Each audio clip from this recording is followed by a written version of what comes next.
Welcome to Building Loved Businesses, where we uncover the real stories behind businesses that are loved by their customers, their employees, and their communities, but may not be so well known outside of them. And that's certainly the case today. I'm joined by Lyle Blount, the owner of Discount Blinds in Shreveport, Louisiana. And what started as a family business, sewing draperies, has become a full-service window covering company that's deeply embedded in the communities that it serves. And it's quietly powered by some impressive custom-built software. Lyle's story is one I know you're going to enjoy. So, Lyle, thanks so much for being here. For the people out in the audience who don't know you, just give us a quick overview of you and what Discount Blinds is all about. Okay, my name's Lyle Blount. I'm from Shreveport, Louisiana. I was born and raised here. My family, my grandmother and grandfather specifically, they were in the window covering business. My grandfather was a Baptist preacher in a little country church, and my grandmother sewed draperies for J.C. Penney's.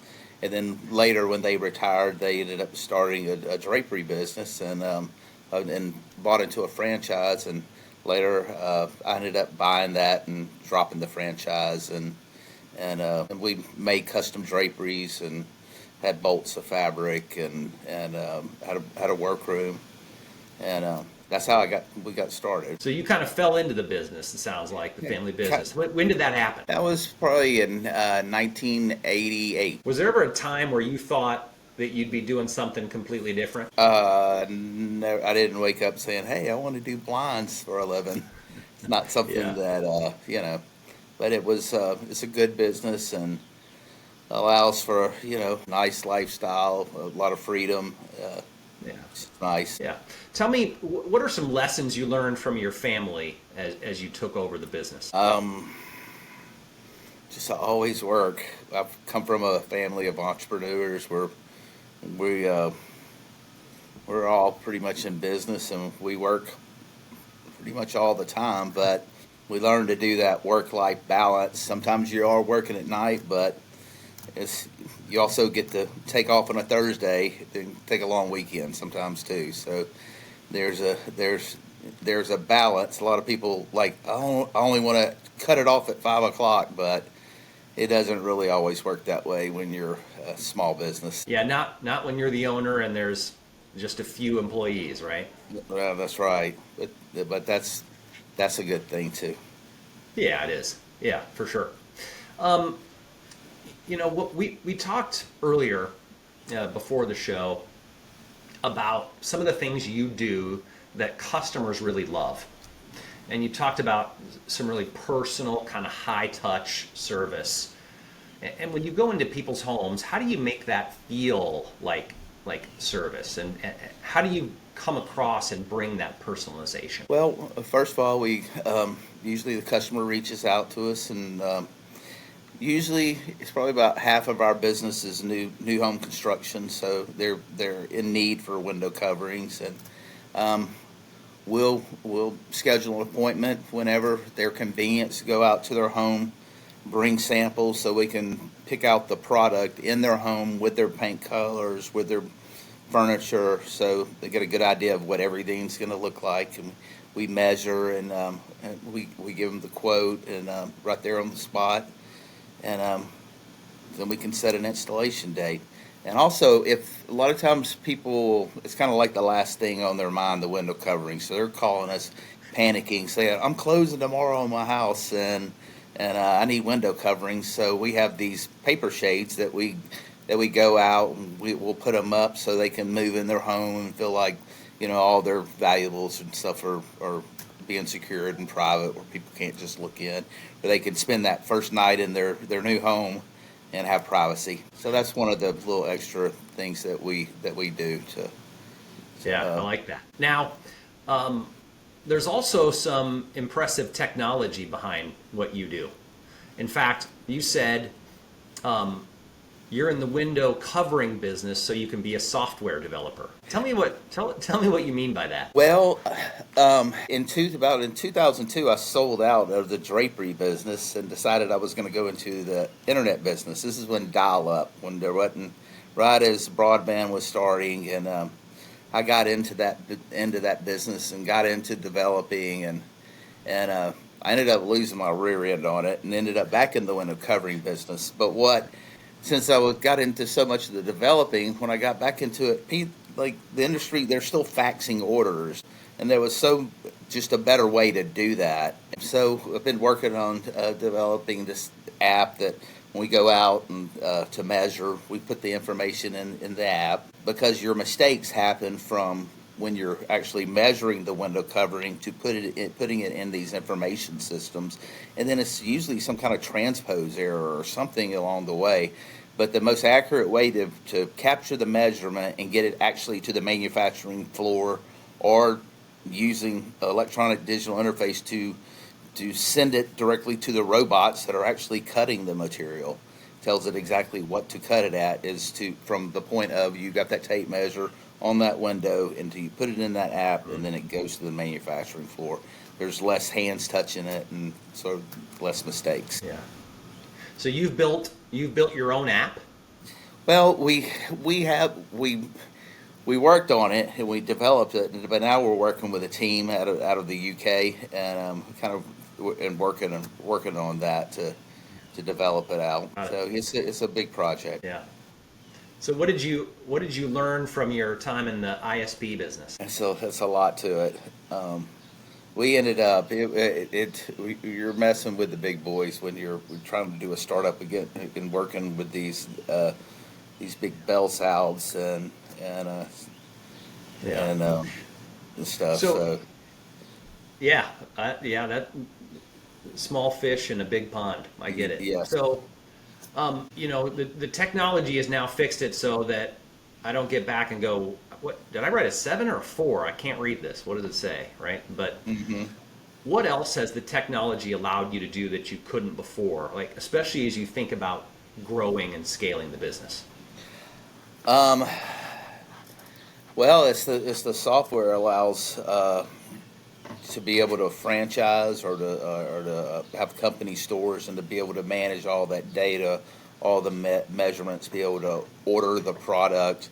Like a lot of times I'll go out to sell a job, and I may be ordering from 5 different manufacturers. So what the software does is it puts the pricing together for all these different manufacturers, allows me to send a quote on the spot, and then be able to create an invoice, a document, and be able to receive the deposit and get started on the job immediately. It just eases the sales process, and then keeping up and tracking the order. It has all types of email templates in it, and just a good way. It's just a great customer CRM, customer relationship manager, too. Okay, great. Again, when we were talking earlier, Lyle, you've had to lead through a lot. And one of the things was that, the COVID boom that came to a lot of the people in any kind of home improvement or home services, right? And the perception from the outside is, well, there was a boom. You guys got all kinds of new business and new money, right? But there were challenges as you managed through that and out the other side. Just share that story and maybe what some of your lessons were from that. Well, they were giving money away, so people started spending money on products. So and window coverings were considered essential because they're part of the home building process, and home building was essential.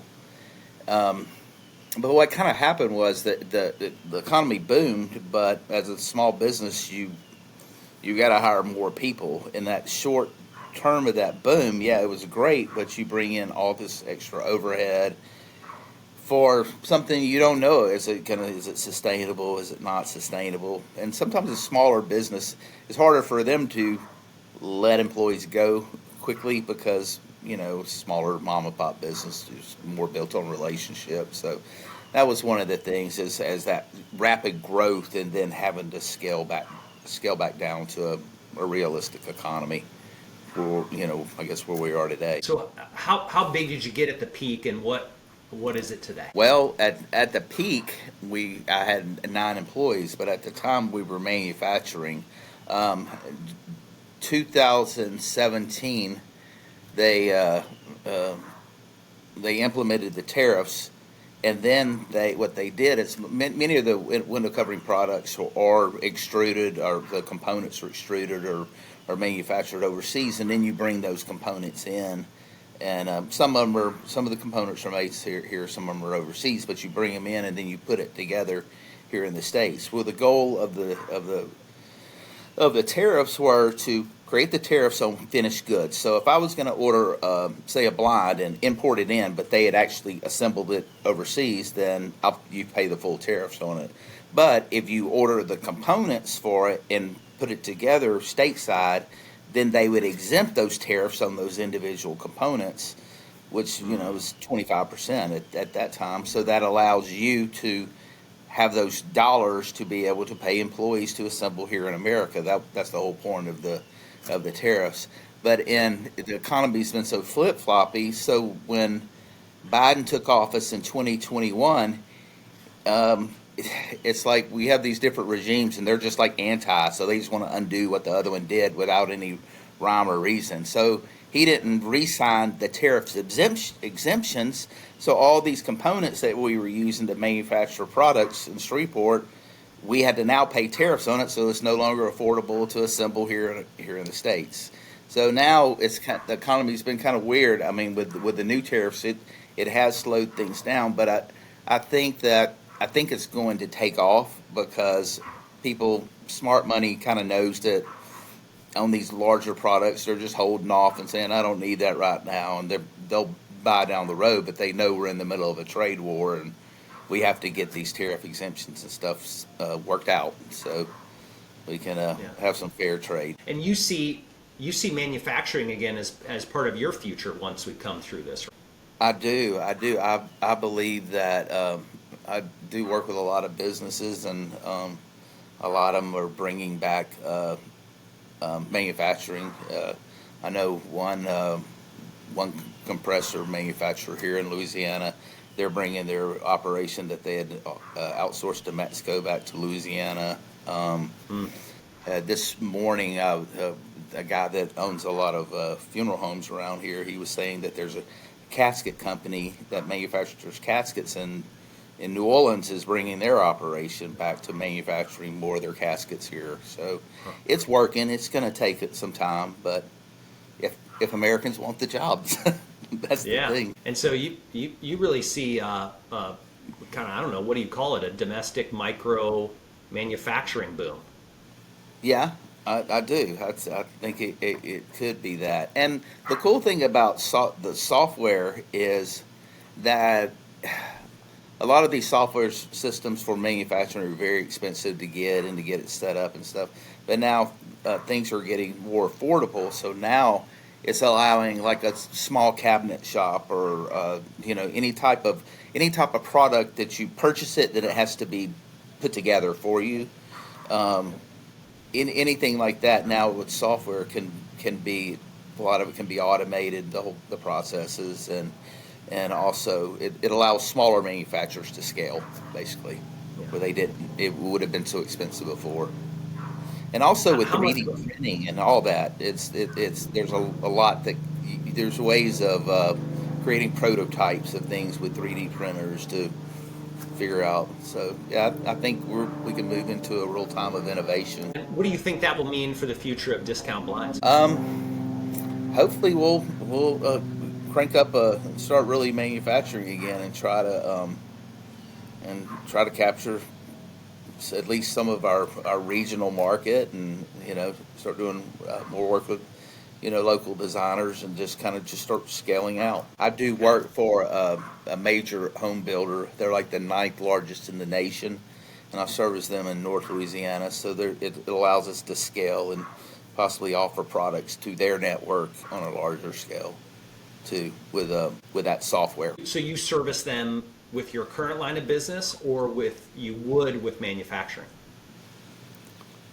Yeah, well, right now we do provide like a 2-inch faux wood blind for a major home builder. Yeah. So, Okay. but there's all, other, we could offer other products to them as well, like interior shutters or even like motorized shades or maybe some exterior products too. We also do the motorized solar screens that you will see on patios that have the track system that will lower, they'll come up to like 30 feet wide. So we do that too. Let's switch gears here for a second, Lyle. One of the things that I've seen, right, is that one of the big enablers of growth is culture, the culture within the business. And you and I spent a little bit of time talking about that.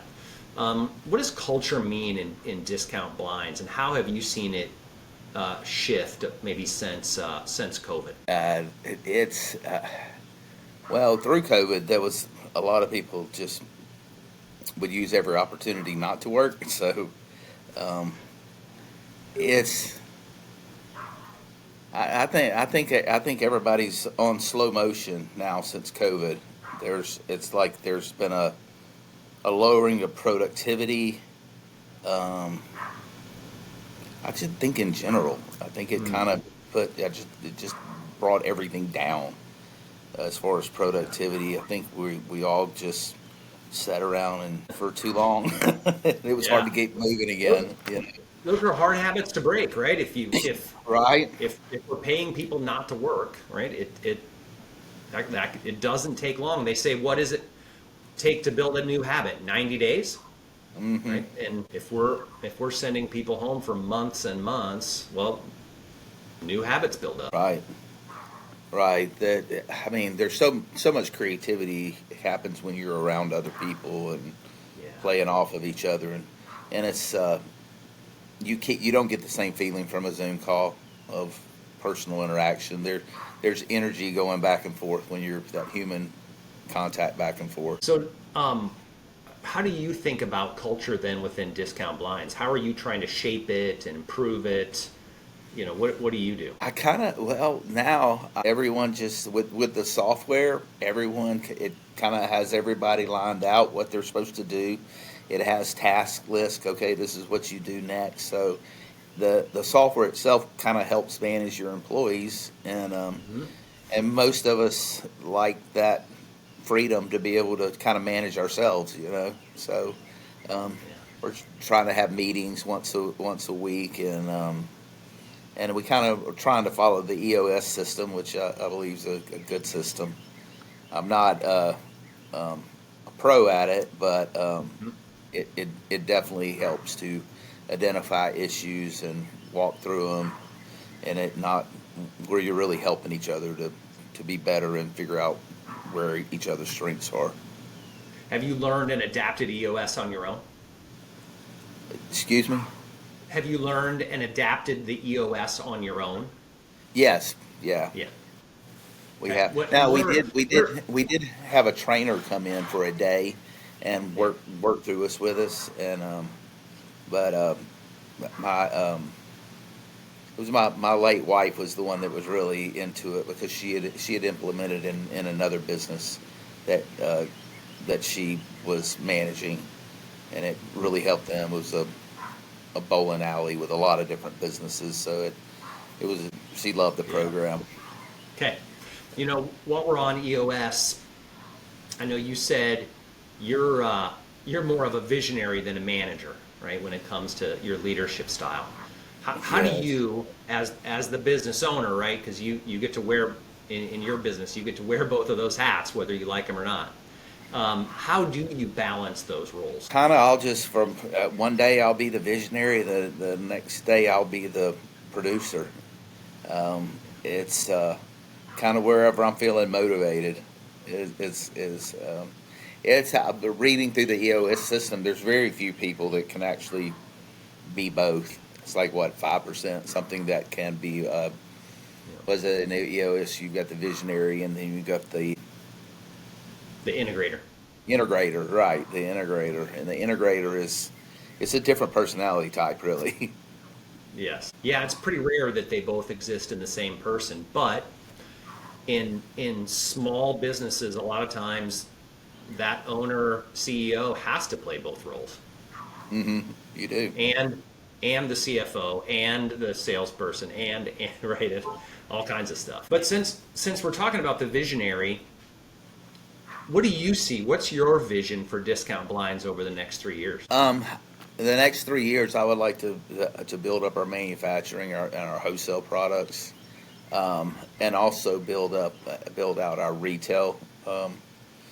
We're already servicing. We're in North Louisiana and Shreveport. I would like to open up a branch in Monroe, in the Monroe area, maybe in Alexandria.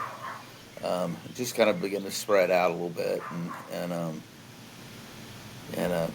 maybe franchise. But I just looking into franchise and there's other ways to do things other than franchising. So just looking at some different ways of expanding and just trying to keep growing. I feel like we in the next 3 years, it seems like we definitely have a manufacturing momentum going on, and I'd like to see that keep happening and try to build that out in the next 3 years. Okay. Now you took this over as a family business. What do you want your legacy with this business to be? What do you see for maybe the next generation? I think that if they see that this is something that they'd like to do, then yeah, they can take it. If they see, if they have other opportunity, I want them to do whatever they want to do. But I would like to do. I do. I guess anytime you're building something, you want it to go on. I'd like for it not to be, if I build it, to not be bought up by some big globalist corporation, in which there's so much consolidation in manufacturing. These big global companies are buying up these little mom and pops, but I just like the idea of economic diversity, not all the globalists owning the world. Okay, so now if you're thinking about the next generation too, now how about you go back to 1999 when you started, right? 99, is that right? Yes. What would you tell yourself as you were taking over the business then?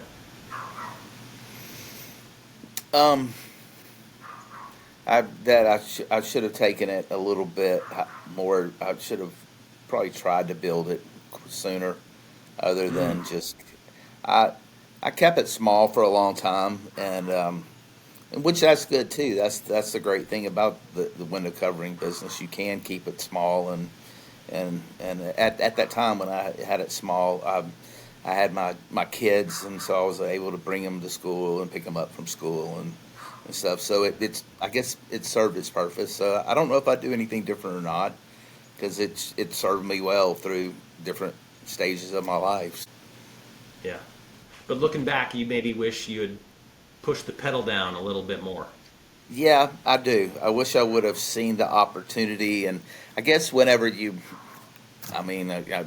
kind of spoiled to be handed a business, but then you kind of take those things for granted a lot of times. Like, like I said, I was like, I didn't want to. Here I'm in the blind business, and sometimes you don't appreciate the gift you've been given. So yeah, I think I should have looked at the opportunity that I had more than looking for other opportunities. And then how does that reflection now inform the way you move forward? I'm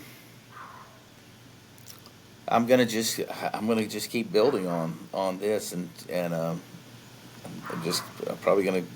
It's also a good business because you can do it in retirement. I mean, you don't really ever have to retire. You can, as you get older, you can slow down and kind of pick and choose your customers. I am working on an exit strategy of how to maybe sell it out to my children, have some passive income, maybe by leasing the property, or some different ideas like that. Do any of the children work in the business today, or have they? Yeah, my son works in the business with me, and he's doing great. He's out selling, and he can install anything. He can, and in the last few months have gotten into the sales process, and he's doing great at that, because when you know how to install it, you know how to sell it, because you know what's going to work and what's not going to work, and can discuss the technical issues with the customers. And a lot of times that's part of the sales, is you know what you're talking about because you've actually installed it before. Yeah. You know, after a little more than 25 years, Lyle, what keeps you excited about the business? What do you love about it?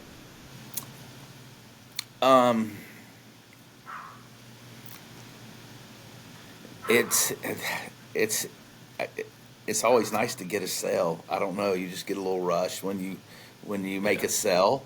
It's just part of the process. Mhm. Feel like you're winning at the competition of it. Mhm.